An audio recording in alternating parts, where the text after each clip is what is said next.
Safiya, l'épouse juive de Muhammad Allah, promet aux musulmans un butin important dans la sourate 48, au verset 20. Allah vous a promis un abondant butin que vous prendrez, et il a hâté pour vous celle-ci, et repoussé de vous les mains des gens, afin que tout cela soit un signe pour les croyants, et qu'il vous guide dans un droit chemin. Ce riche butin était Khaybar, une forteresse juive prospère, comme nous l'explique Ibn Kathir dans son tafsir de ce verset. Muhammad décida de s'emparer de ce butin. Il attaqua Khaybar en l'an 7 de l'Hégire, de nuit, et tua presque tous les hommes. Il fit des femmes et des enfants des esclaves.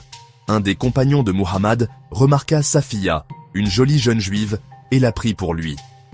Muhammad, l'ayant aussi remarqué, lui proposa 2 autres femmes en échange de la jolie Safiya. Ce dernier accepta. Muhammad prit alors Safiya comme épouse. Elle ne put refuser. Lors de la première nuit de noces, à Khaybar ou sur le chemin de retour, Muhammad emmena Safiya sous sa tente et eut des rapports sexuels avec elle sans lui donner son mahr, sans même respecter son deuil. En fait, Safiya venait tout juste de perdre tous les siens, son mari, son frère et son père, tués de la main des hommes de son nouvel époux, Muhammad. Avant d'être devenue la captive et épouse de Muhammad, elle avait été mariée à Kinana, le trésorier des Banu Nadir, un clan de Khaybar. Kinana sera torturé et tué sous les yeux de Muhammad pour qu'il avoue l'endroit où le trésor était caché. Finalement, une partie du trésor fut retrouvée et le reste demeura introuvable. Muhammad livra Kinana à Az-Zubair en lui disant « Châtie-le au point de sortir ce qu'il cache ». Az-Zubair brûla la poitrine de Kinana avec du silex en le laissant pour presque mort. Kinana fut finalement mise à mort par un autre compagnon du prophète. Safiya dira par la suite « Je ne haïssais personne autant que le messager de Dieu.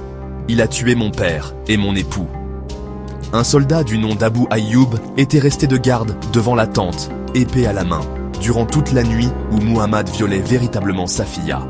Au petit matin, le prophète lui demanda pourquoi il était resté devant la tente. Abu Ayyub dit « J'avais peur pour vous avec cette femme, parce que vous avez tué son père, son mari et son peuple, et jusqu'à récemment, elle était dans l'incrédulité. J'ai eu peur pour vous. Imaginez-vous. Comment pouvez-vous avoir un rapport sexuel avec une femme que vous venez tout juste de tuer son mari, ainsi que son frère et son père? Elle venait tout juste de se marier. Mais Muhammad l'épousa sur le chemin. Et Safiya dit de Muhammad « Je ne haïssais personne autant que lui. Il a tué mon père, mon frère et mon époux. Donc, comment a-t-il pu avoir un rapport sexuel avec elle alors qu'elle le détestait de tout son cœur? N'est-ce pas là un viol? N'appelle-t-on pas ça un viol? Quand vous forcez une personne qui vous déteste à avoir un rapport?